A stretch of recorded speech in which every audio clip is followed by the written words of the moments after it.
Welcome back to Ivy Unleashed. Today is so exciting because we have a runner in the house, and I am just fangirling right now. Mark Dowdle, welcome to Ivy Unleashed. Thank you. It's a pleasure to be here. Excited to have a conversation with you two. We have a lot to talk about. This man is Forrest Gump. I'm just saying. I think maybe a little faster, a little better, but we're going to dive into it today. And at some point in this conversation, I might just see my way out because these two are going to completely geek about running. And so even if you're not a runner, you're going to get some serious inspiration, some serious motivation from this conversation. I'm excited. Let's dive in. Yeah, and it's not about running, right? We want to hear about how your brain works, how your mind works when you're pushing yourself to these physical limits that we think we have, and then you crush them. There's so much to dive into.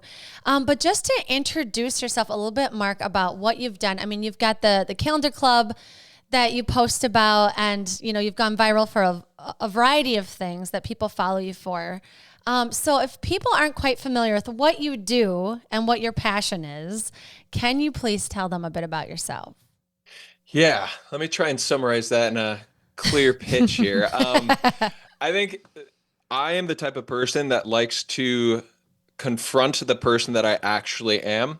And what I mean by that is I have a set of beliefs about who I am. I have a set of beliefs about what I think I can accomplish.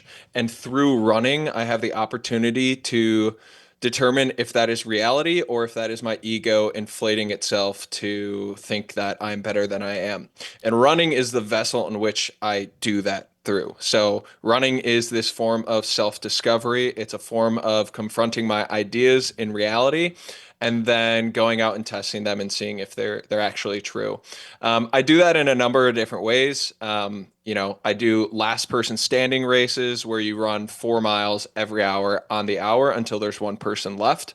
Calendar Club, which you had alluded to, where back in 2023, I did a full year of the Calendar Club Challenge, and the Calendar Club Challenge is running the number of miles equal to the day of the month every month for a year. So on the 1st of May, you run 1 mile, on the 2nd, 2 miles, all the way up until the 31st, where you run 31 miles. And then I reset back at 1 for the next month and did that for a full year. Important piece to this, Mark, though, is that you live in Minnesota.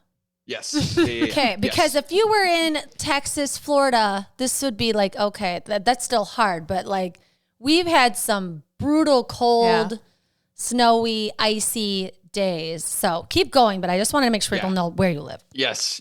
Love winter running, which brings up, I get people together in the wintertime in Minnesota and host a run group with Embrace North called Run and Plunge, where we run 4 miles to the Mississippi River. We jump in for 2 minutes, and then we run 2 miles back to the saunas at Embrace North.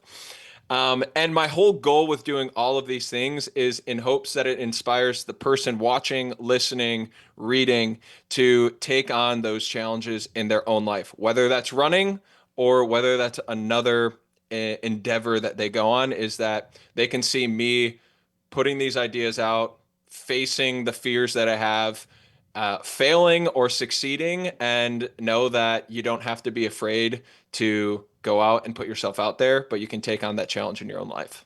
Yeah, there's something about the physicality that does something to your mental health, right? And sometimes it's hard for people to feel that connection because they don't ever allow themselves the opportunity to see what they're capable of. And that's what Brooke and I do as coaches a lot. It's really like people underestimate themselves. Mm-hmm. And a lot of people that aren't super physical wonder, like, why though? Like, what at certain point, like past a marathon, what is the point? Or like, why are you doing this? And so let's talk about like one of those last man standing competitions, right?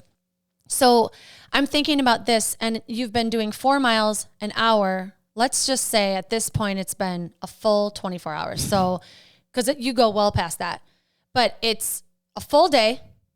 There's how many people would you say would be left at that point when it's been a full day? So these races have sprouted up all over the country. It depends on the race you're at. The race that I've been going back to in Wausau, Wisconsin, at 24 hours, I think we had 12 people last year. And this year, I think we had around 12 to 15 people out of the 70 or 75 that started the race.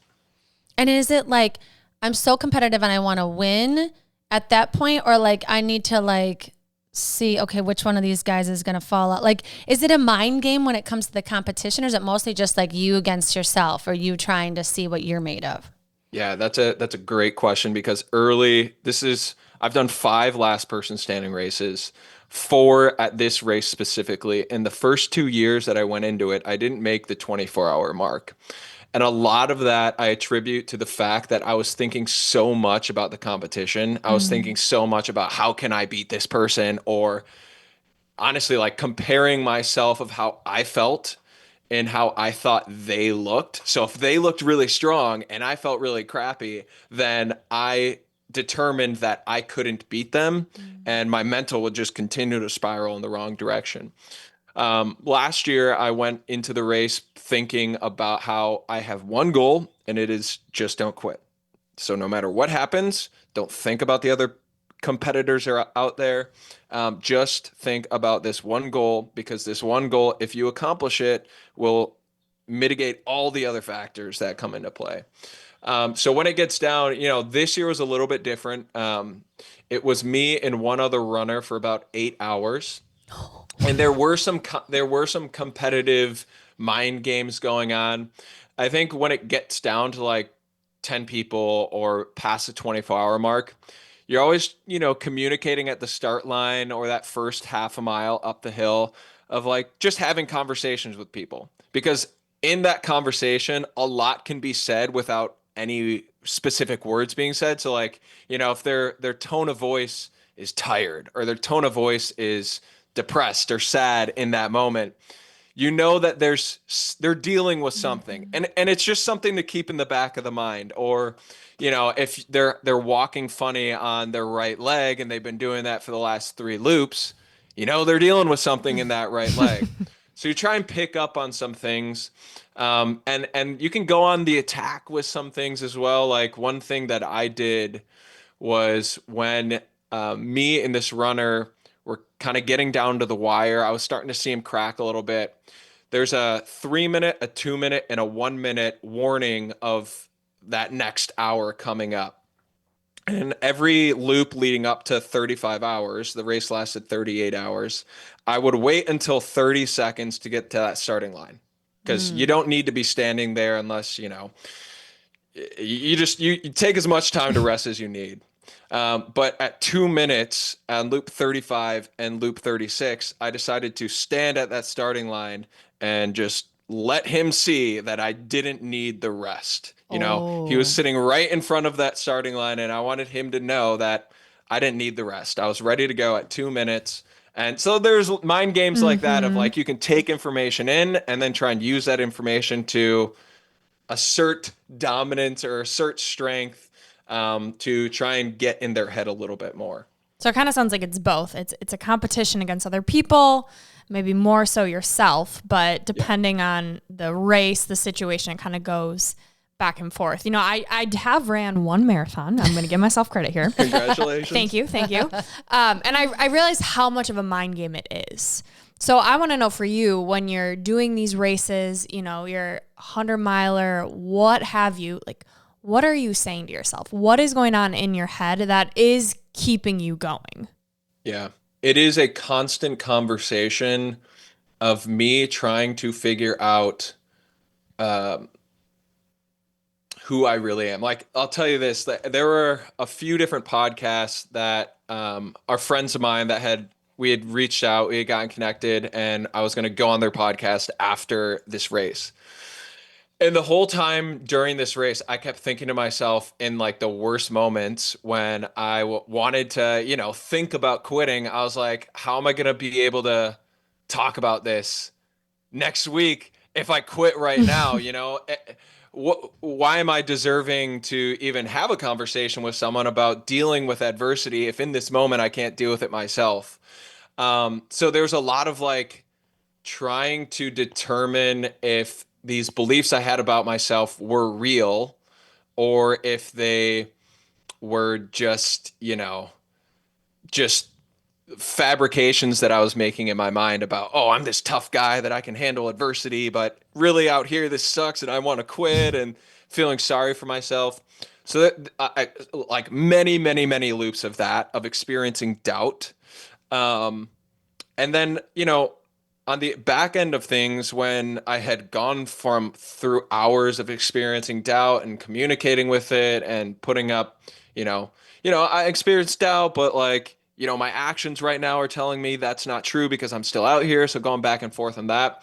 And then this line of what story do you want to create? And I got that from Cam Hanes when he sent a message to Max Joliffe in his Moab 240 race of like, you're in the moment when it's most painful. And in this moment, everything hurts. Your mind wants you to quit. Your body wants you to quit, but you're still in the moment, which means you still have control over the narrative. You still have control over the story. And so what do you want to do with that? Because tomorrow, when you look back, you might have regrets and you won't have the opportunity to control the story, to write the ending that you want to write. So are you willing to stick in this moment a little bit longer where you have control and just continue moving forward? And so that also just on repeat in my mind of like, this sucks, but I'm still in this moment. And that means I still have control over how I want this to end.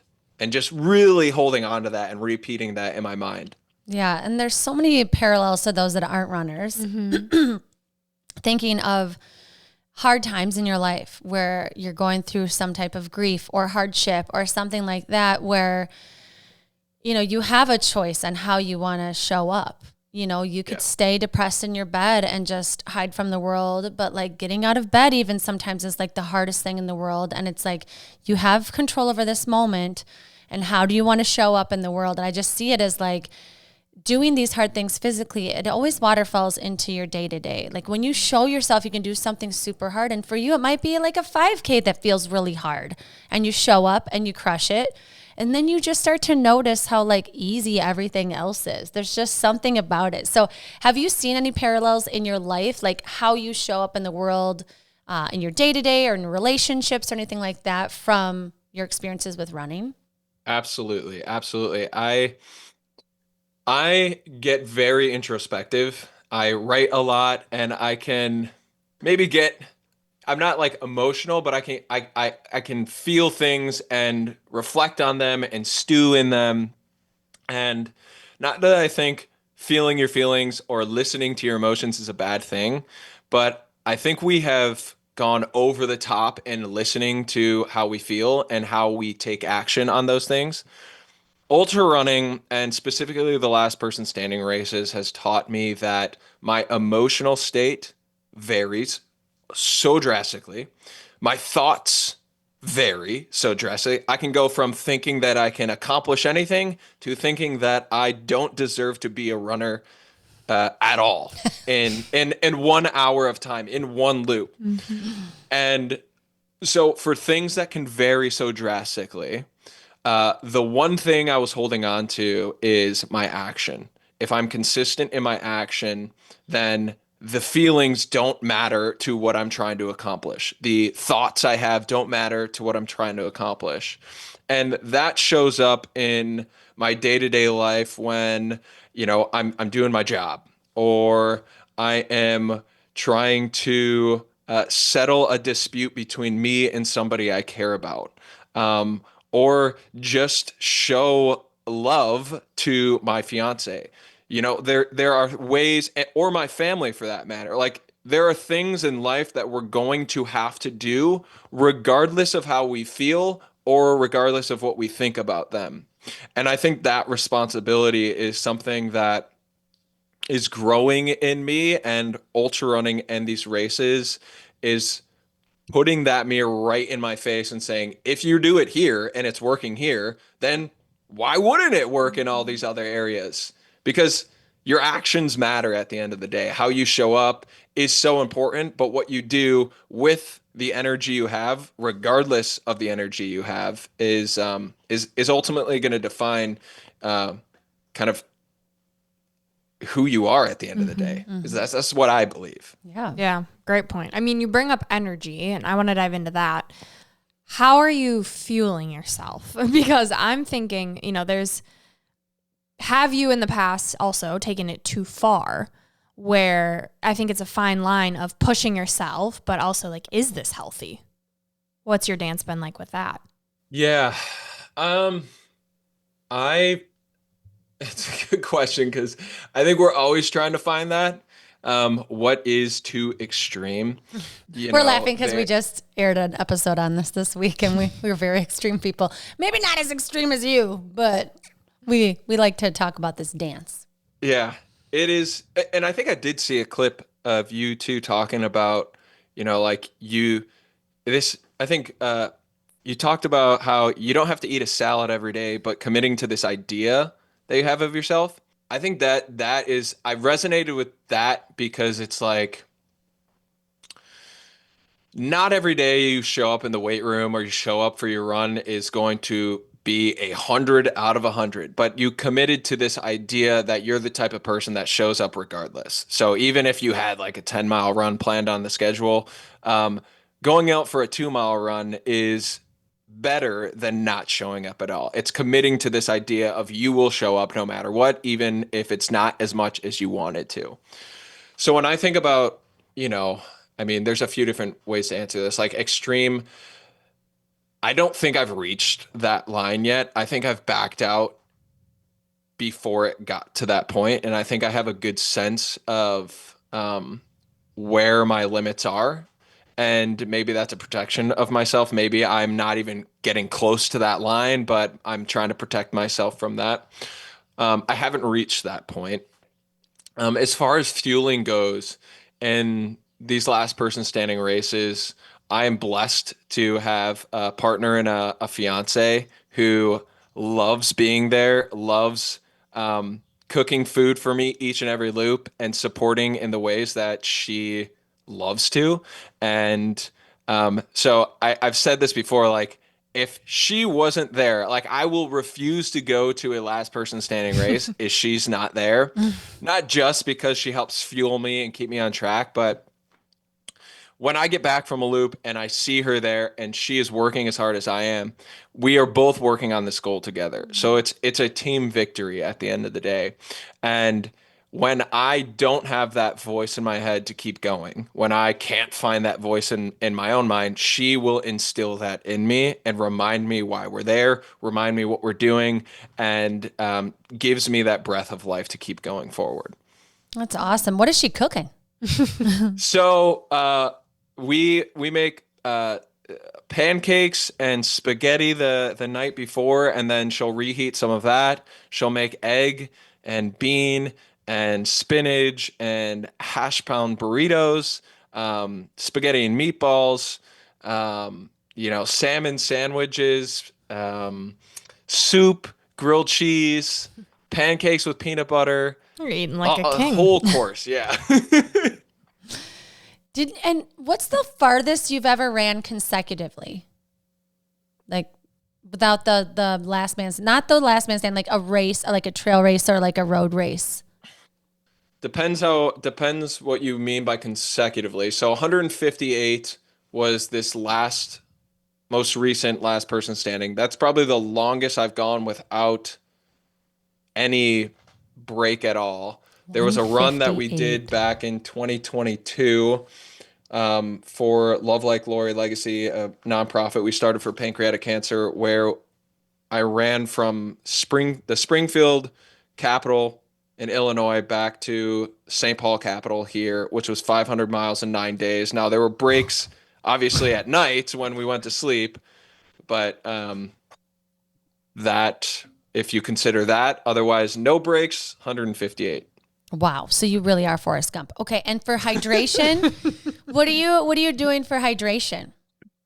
Water, and I will take like spoonfuls of Himalayan salt, and Okay. add that to that. So water and maybe some Gatorade, but Okay. I stick to water and salt pretty much. So interesting. What has been the biggest gift that running has given you? I think perspective on growth. Like I really like this idea of like I said, I'm introspective and I like this idea of growing, But emotional or character growth is really hard for me to conceptualize if it's not placed on top of a physical thing. And so in running, when it's getting hard, or maybe even just a daily run, I really like this idea of thinking through life or thinking through problems while also having this physical thing of moving forward. So it's like I'm moving forward through my thoughts at the same time as I'm moving forward with my feet and working through problems that way. And so I think just having this like this physical thing to put on top of the mental, emotional, spiritual growth that I'm also going through. I feel that so deeply. There's like neuroscience behind that. We talked about that too with a psychologist before. But I want to get into the spiritual, like, because I know I feel the closest connection to God when I'm running, and it's hard to put in words. And I'm curious if you're able to do this, because spirituality is it's just tricky to put in words, something you feel so deeply, that connection, that's something that's beyond you. And have you had any moments when it's like in a race or, meeting this goal of the calendar year, running every day, that you felt like super close to God, or had any moments like that, or any spiritual awakenings in the process of meeting these goals? Ironically enough, so yes, but not in like a big moment. I grew up, when we speak about spirituality or faith, or I grew up Catholic church, Jesuit high school, Catholic university, never had a relationship with God though. And it wasn't until like 2 years ago, I was out on a normal run listening to a podcast between Cam Haines and Sally McRae. And she's an ultra runner, absolute beast, role model. But she was talking about how when she does these 200-mile races and she feels weak, she finds strength in knowing that she's made in the image of God, and that strength lives within her and that she can tap into that. And when I heard that, I was going through a lot of searching in my life, and just hearing somebody that I respected and looked up to talk about God in that way opened the door for me to want to explore that. I kid you not, 10 minutes later, I'm running by Lake Nokomis, and my friend's Vince Lapusa, Fresh Steeps Vince. Oh my gosh, we had coffee with him. Did you really? Yes, we love Vince. Oh, God. Shout out to Vince. What up? Fresh Steeps is great. Fresh Steeps is great. But Vince was reading the Bible at Lake Nokomis, which he hadn't done. He had just started picking that up. And the verse that he was reading was something of the sorts of, you do not know God because you are not of God. And I took that as the searching that I was having in my life of like, where is this hole coming from? Because running isn't filling this hole that I thought it would fill.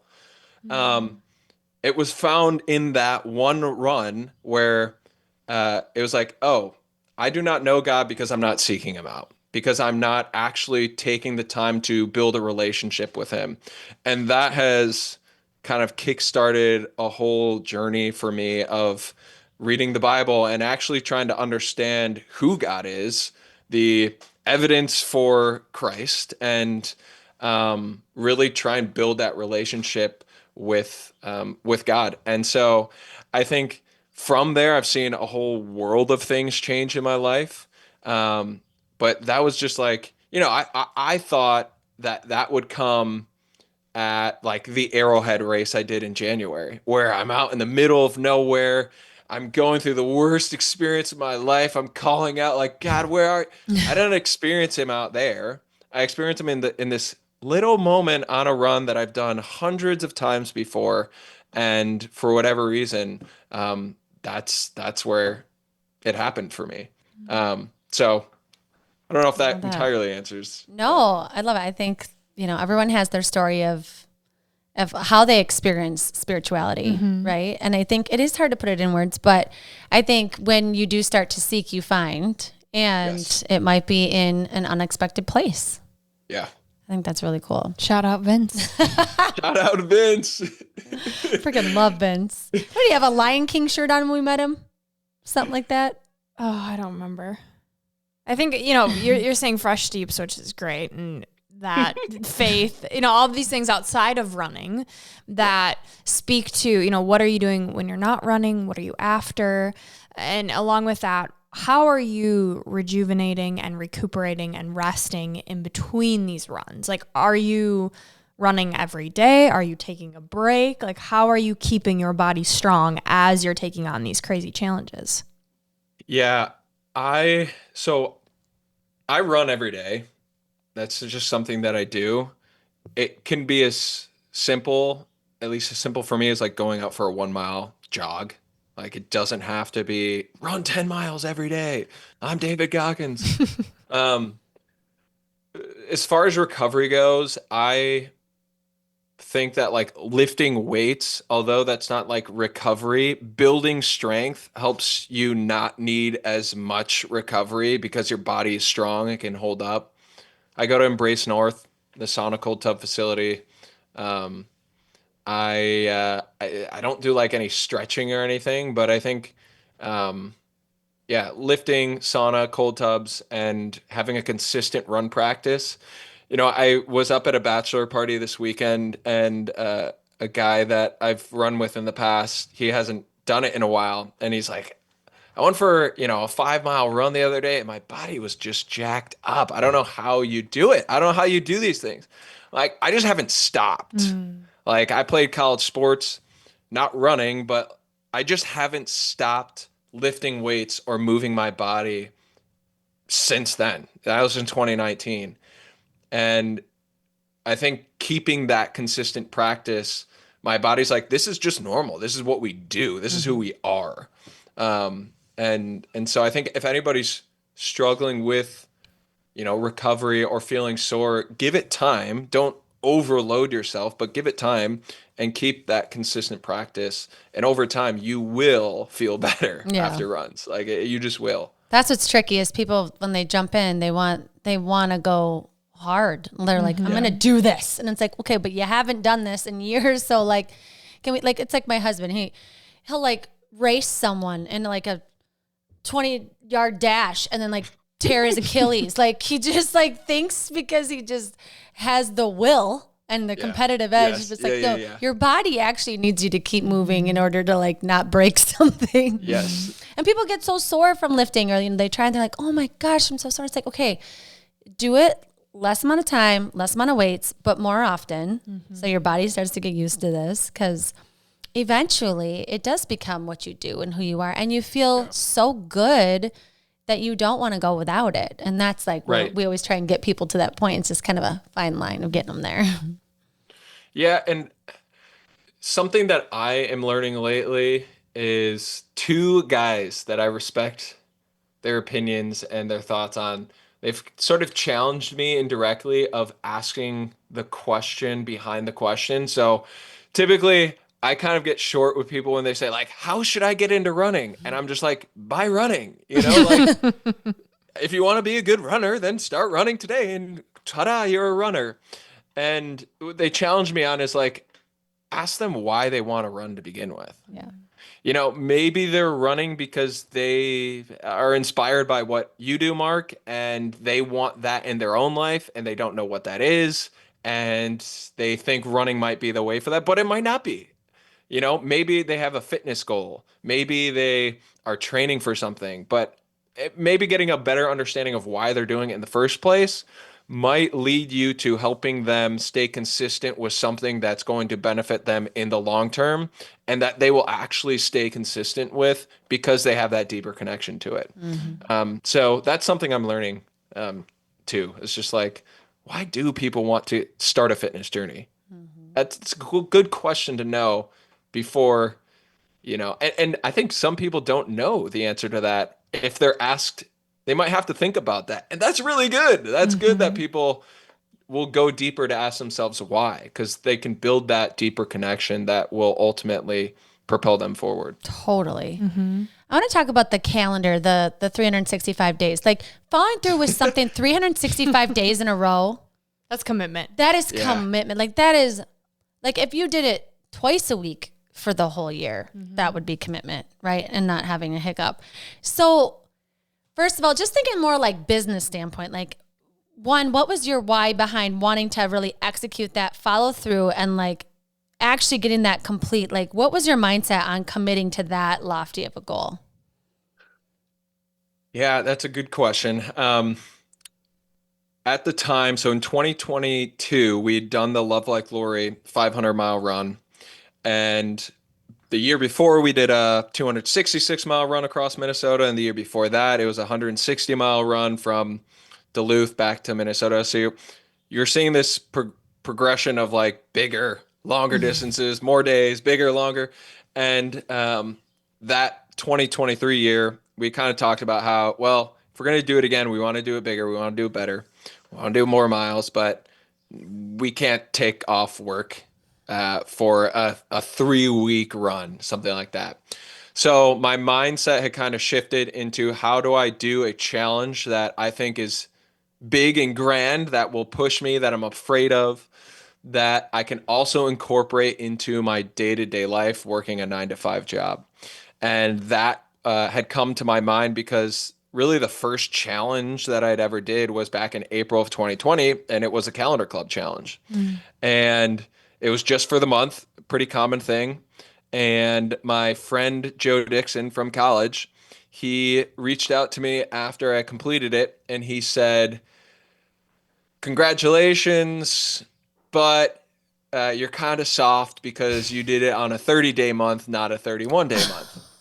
And anybody who knows me knows that if you tell me that I'm soft because of something as silly as that, I will go to the extreme to just prove you otherwise. So that was kind of always sitting in the back of my mind, that challenge of like how to do it bigger, how to do it better. And I think going into the May of 2023 when I started, it was like, okay, I can do this while working a full-time job. All that I've seen online, nobody's ever attempted this, so it's kind of unique in that nature.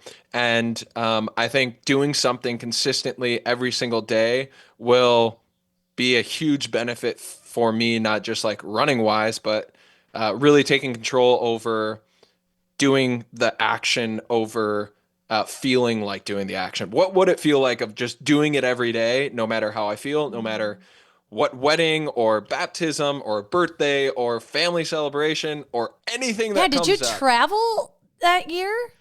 Yeah, so I'm from the suburbs of Chicago. Family's still there. Went home for Thanksgiving, went home for Christmas, went home for a baptism in early February. So there was travel going on. And definitely if there was like a choice in trips, it was front loaded at the first weekend of the month. But you're running 25 miles on Christmas Day. Yeah. Like Yes. when are you getting that in? And it's cold as hell. Waking up early in the morning before the family has the day. Because that was the other thing. Like after a few months of doing the runs, I knew what to expect. Like I knew what running a full, marathon a week for the last 7 days or whatever felt like. So it became less about the physical challenge of it and more about like a perfect example is end of August, my friend was getting married. It was a 25-mile day. Woke up early in the morning, got some miles in.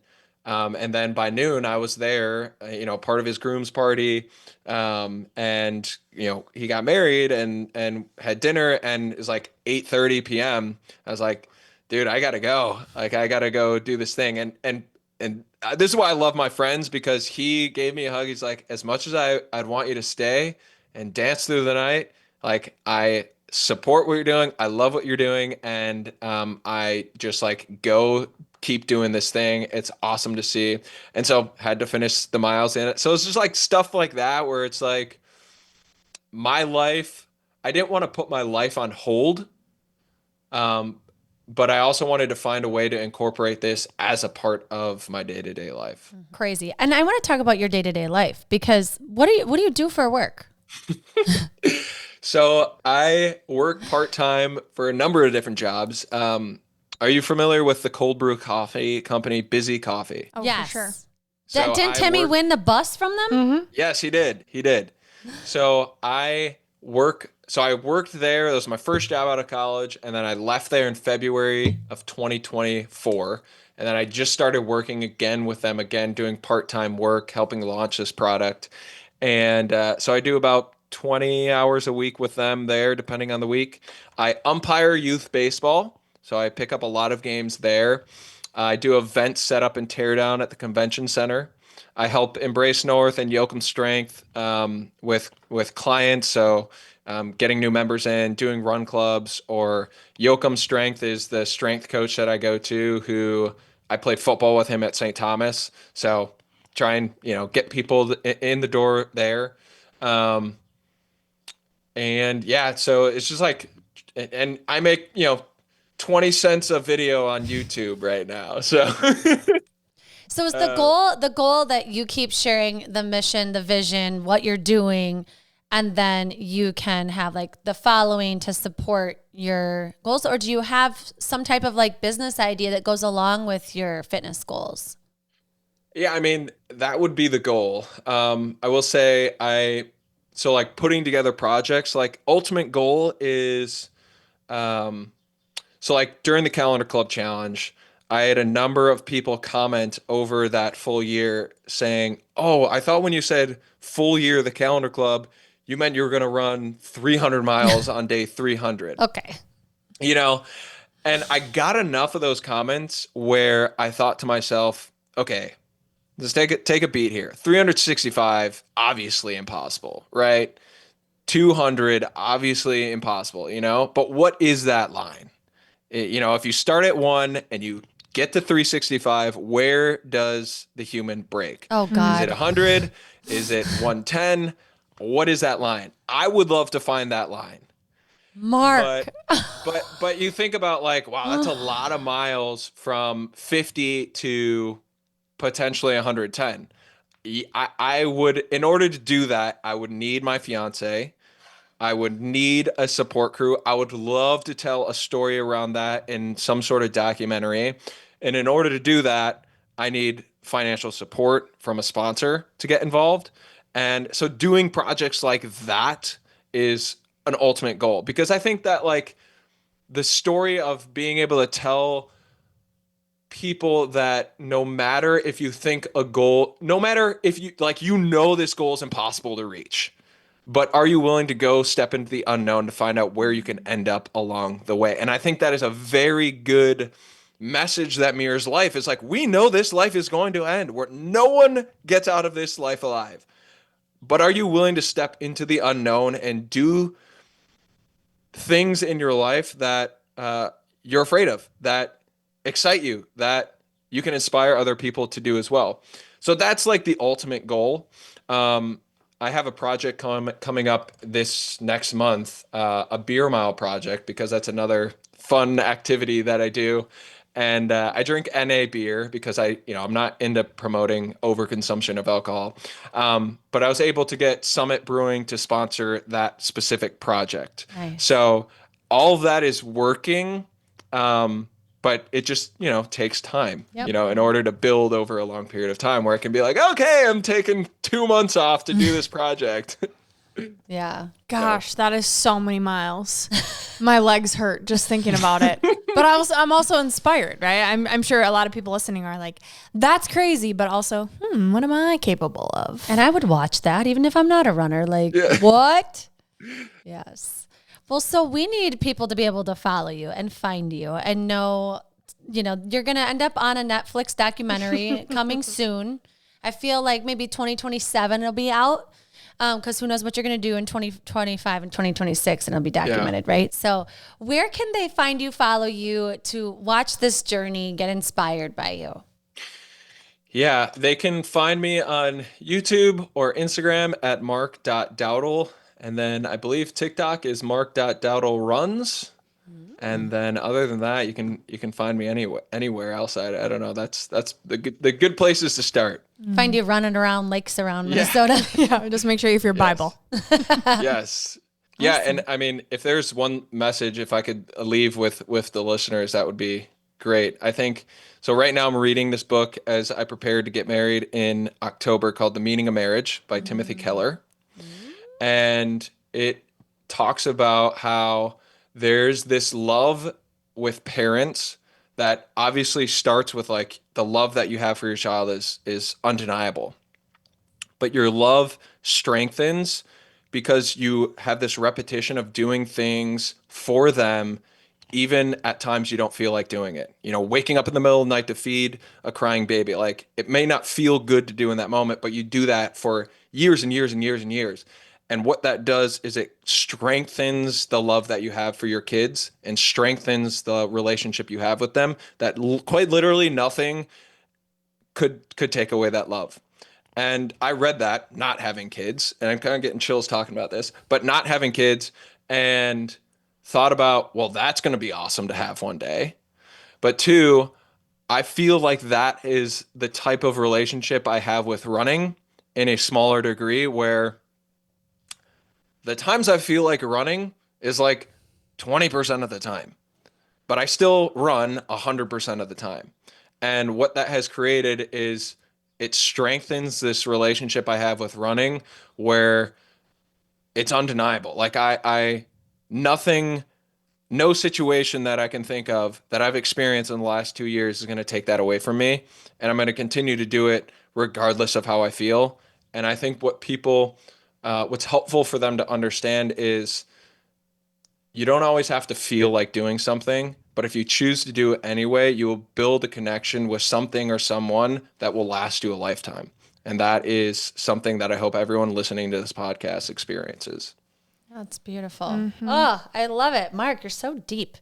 Runner with some depth. I love it. You're like my pinnacle guest who can talk about running all day. And I love that you shared where people can find you. And we'll make sure that we plug that in our show notes. But we always end our show with a few segments. Okay. You've already shared so many things, but we always end with 3 gold stars. So just 3 takeaways for guests. Doesn't have to be around running, can be around whatever you want that you would like to share. Build a relationship with the creator, whatever that means for you. Life is long and it can be lonely and there is a void. And I think having a connection to a higher power is super important. And that for me is God. But whatever that is for you, seek that out. The second thing would be have somebody in your life that is willing to sit in the mud with you. And don't expect them to do it perfectly. My fiance, Lucy, is that person for me. And I believe that I can say that I'm that for her. Otherwise, I don't think we'd be getting married. But without her, I wouldn't be able to do anything that I'm doing. And when it gets really hard, I don't demand that she does it perfectly. I just know she's going to be there with me. So finding someone in your life, whether it is a partner or a friend or a family member that is willing to just sit in the mud with you. Mm-hmm. The last thing I would say is life is short.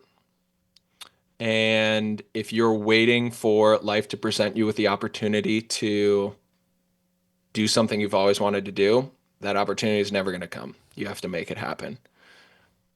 And so I would say, if you're listening to this right now, then you should get up and go do that thing right now. Amen. Love those. Don't think, just do. That's what I always say. And that's what I'm hearing you say with, Yes. You don't feel like it, just do it. Do it. Yeah. Just do it. Okay, next segment is Unleashing Ivy. So just 3 more questions we're curious about that we didn't get to touch on. I want to know, someone hasn't found their thing yet. So going back to post-college, you hadn't really developed this love for running quite yet, but there was something in you, this spark. What advice would you give to people who haven't found their thing yet to pour into, to build the connection with? Do something you might think you enjoy. So I played football at St. Thomas. I thought that I wanted to be a college football coach.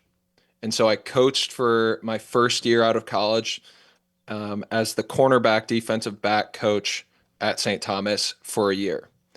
During that year, I learned that I actually don't like football. I liked playing football. And there's a difference. And every time, like you won't find me watching most sporting events on TV. But in the few times that I do, there's this part of me that will watch a college football game and be like, whoa, that looks so fun. That would be so fun to coach.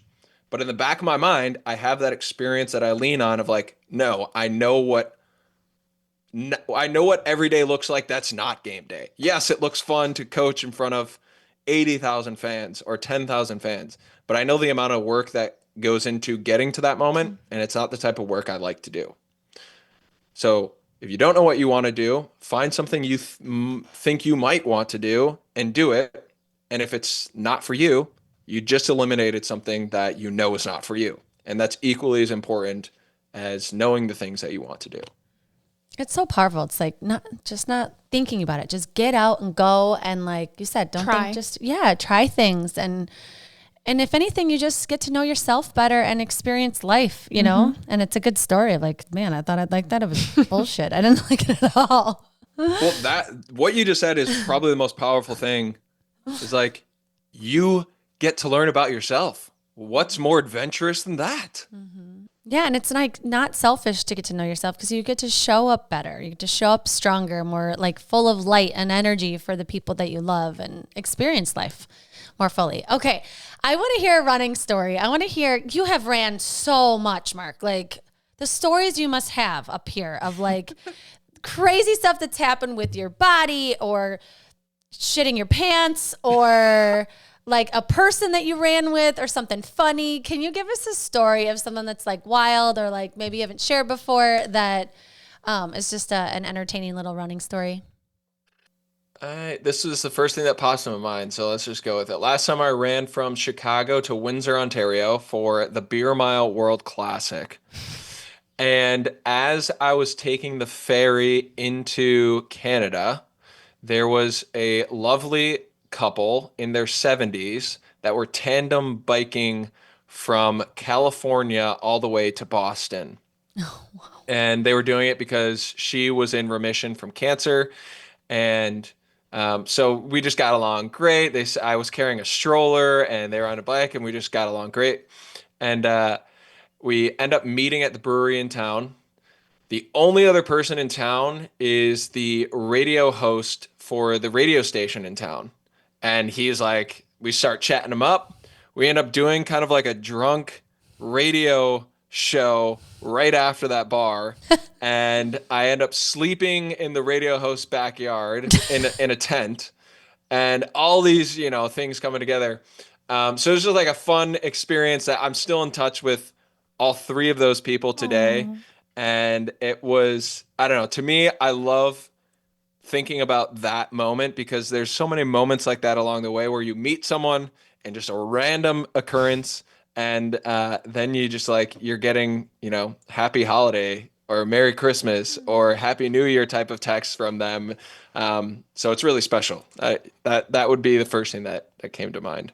I love that too. Cause when I think about when people share stories on here or like lessons, like life is about relationships. It is just so much about relationships, right? Like, what you're talking about, like you're so happy to get this text from this random person that you met on a ferry when you're running. You know what I mean? Like it's all about taking care of people and showing up for people. Every time you're running, you're thinking of, your fiance or like this cause you keep talking about, Love Like Lori. It's like there's someone you're thinking about, you're caring for, it's relationships are so powerful even in the midst of like a physical endurance race. Yeah. Yeah, and I think meeting those people when you're doing the thing that you love the most means something more. Like I felt like, oh, I was meant to meet these people right here at this time because we both like this is where my brain gets really wild is like I think about like all the decisions that they had to make and that I had to make in order to be in that moment for that to happen. Yes. And like that's the beauty of life is like when you step into who you are supposed to be or who you want to be or just even going toward this idea like you guys had talked about, like this idea of who you are or who you want to be, life will open up for you. Totally. Oh, I love it. Okay, last question, Mark. If you could go back and tell younger Mark one thing, what age would you choose and what would you tell him? I would go back to 16-year-old Mark, high school Mark, and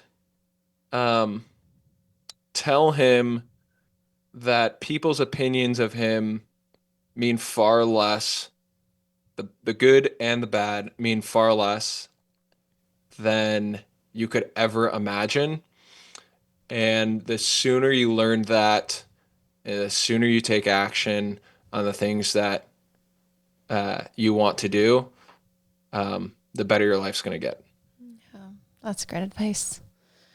And most of the time it comes with time. It's like, I feel like the closer you get to 40, the more you're like, I really don't care at all. It takes some time to get there.